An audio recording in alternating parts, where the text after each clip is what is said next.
Oke, Assalamualaikum warahmatullahi wabarakatuh. Perkenalkan, nama saya Fauzan Hidayat di KNPF 1 channel 22055. Nah, pada kesempatan kali ini saya akan menjelaskan sedikit tentang laporan keuangan sebuah perusahaan. Pada kesempatan kali ini, laporan keuangan sebuah perusahaan yang akan saya jelaskan adalah PT Asuransi Harta Aman Pratama Tbk.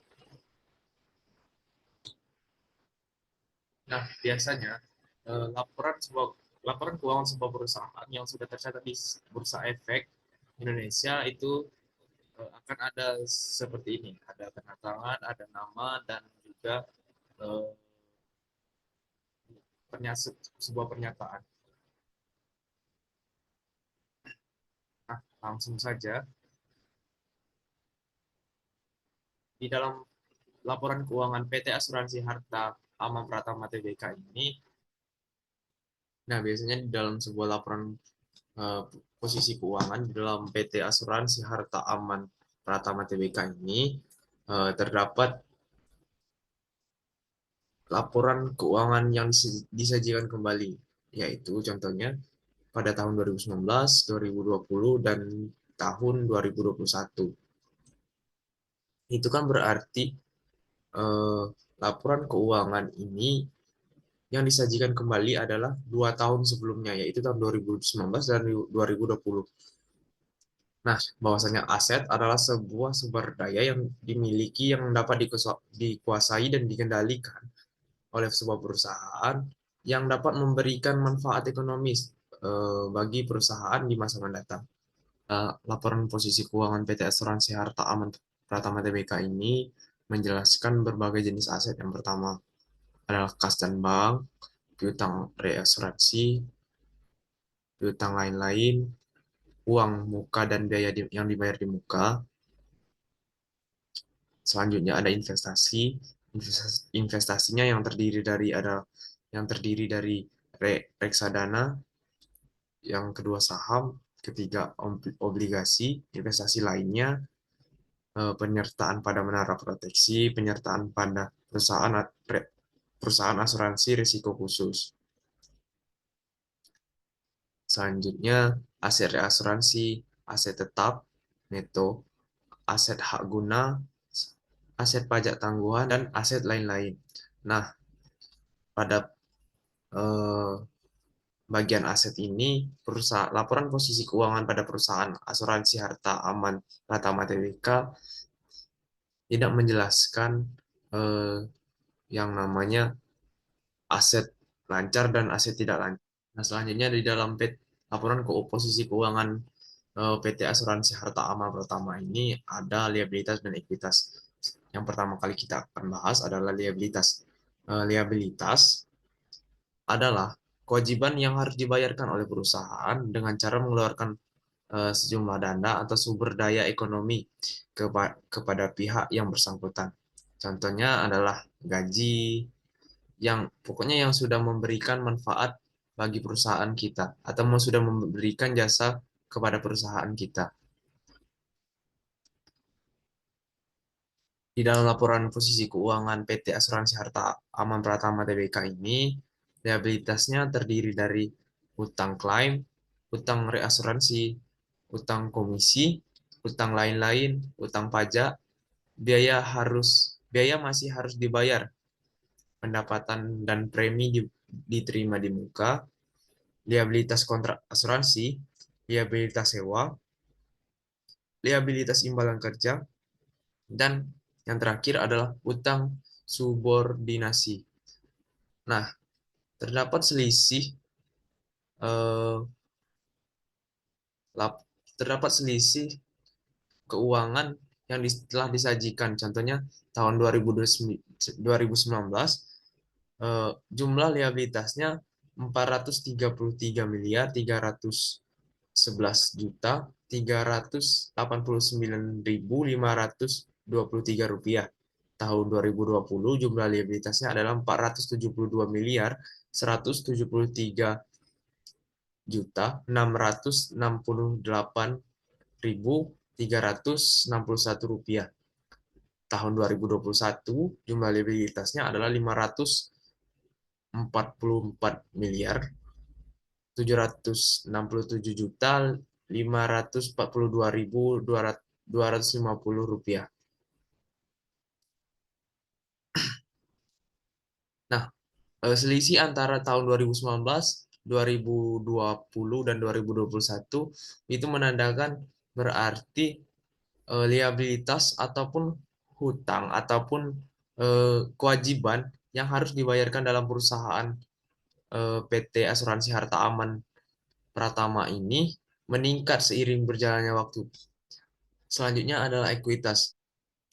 Dalam laporan keuangan kali ini, ekuitasnya terdiri dari modal saham, laba yang belum direalisasi atas efek yang tersedia, modal tambahan modal di setor, penghasilan komprehensif lain.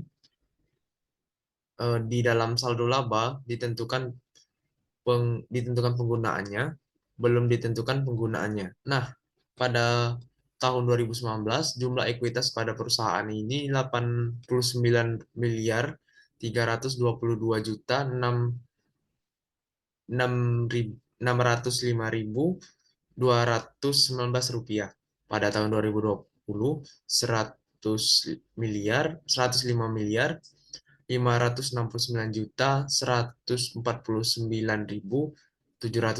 rupiah, dan tahun 2021 122.132.220.358 rupiah. Selanjutnya, pada perhitungan liabilitas dan ekuitas, sudah sama-sama kita ketahui, di atas adalah jumlah liabilitas dan ini adalah jumlah ekuitas. Nah, jumlah liabilitas dan ekuitasnya pada tahun 2019 522.633.994.742 rupiah. Pada tahun 2020 itu meningkat sebesar 577 miliar 744.818.111 rupiah. Pada tahun 2021 meningkat lagi di angka 666 miliar 963.762.608 rupiah. Baik, selanjutnya adalah pendapatan underwriting. Pendapatan ini sebagai imbalan jasa atas pengalihan risiko kepada perusahaan asuransi. Nah, terdiri dari yang pertama adalah premi bruto, kedua adalah premi reasuransi, ketiga penurunan premium yang belum merupakan pendapatan. Jadi jumlah pendapatan premi neto pada tahun 2019 sebesar 107.284.306.330 rupiah. Pada tahun 2020 itu meningkat sebesar 135.250.057.172 rupiah, dan pada tahun 2021 meningkat lagi sebesar 196.501.415.210 rupiah. Selanjutnya adalah beban underwriting yang terdiri dari klaim bruto, klaim reasuransi, kenaikan estimasi klaim retensi sendiri. Jumlah beban klaim pada tahun 2019 sebesar 88.890.214.199 rupiah. Pada tahun 2020 itu menurun sebesar 68.374.112.679 rupiah. Nah, selanjutnya pada tahun 2021 itu meningkat lagi sebesar 93 miliar 564 eh, juta 550 ribu 666 rupiah. Beban komisi neto pendapatan Witing dan lain pendapatan Witing lainnya neto. Beban komisi neto pendapatan underwriting lainnya neto, jumlah beban underwriting, hasil underwriting, hasil investasi, beban usaha, laba rugi. Selanjutnya kita akan masuk ke dalam penghitungan laba atau rugi usaha. Pada tahun 2019 itu sebesar pada tahun 2019 itu sebesar 85 miliar 162.679.065 rupiah. Pada tahun 2020 1.411.592.661 rupiah. Pada tahun 2021 14 miliar 877.042.549 rupiah.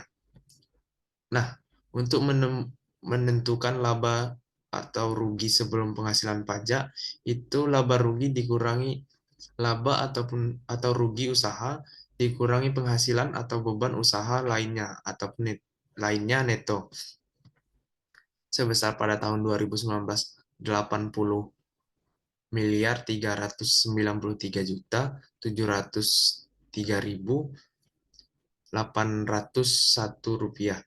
Pada tahun 2020 8 miliar 385.625.954 rupiah.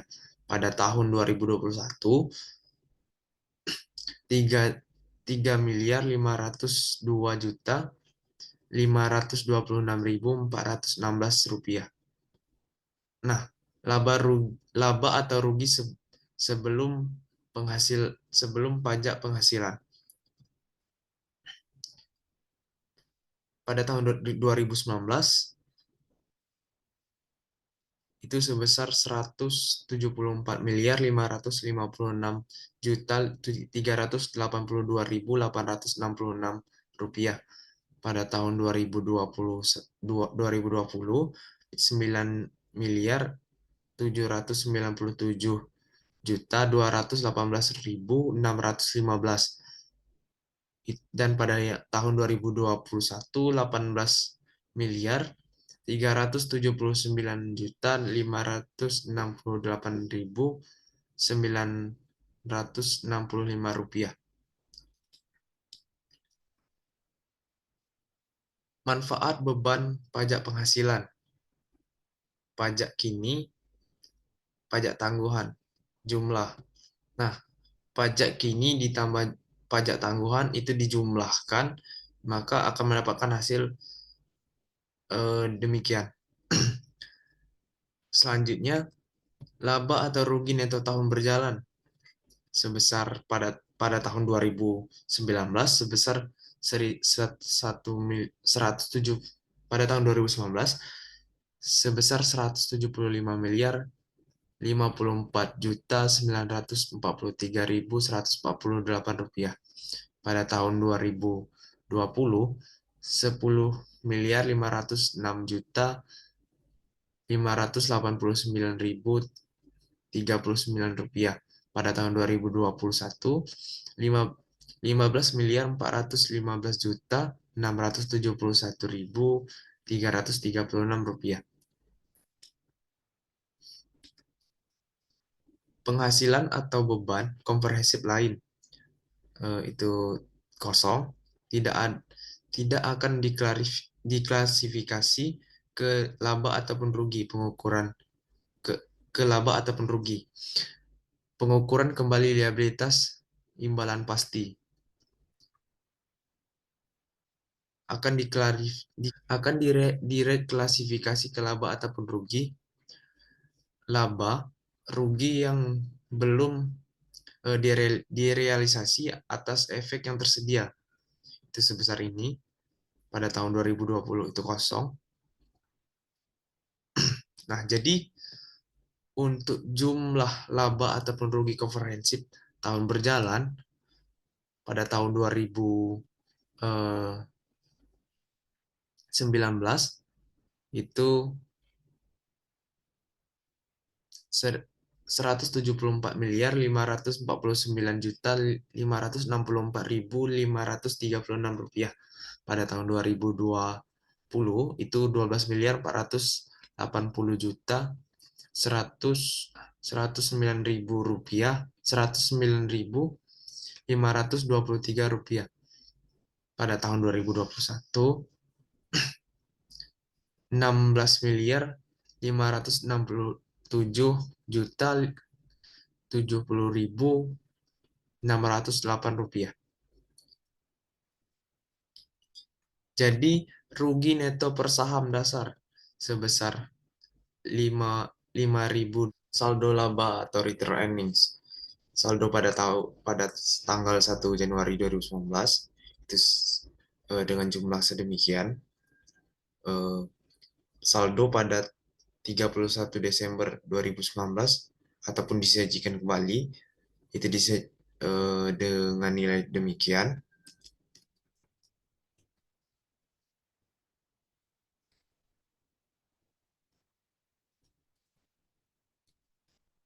Nah, langsung saja untuk arus kas dari aktivitas operasi.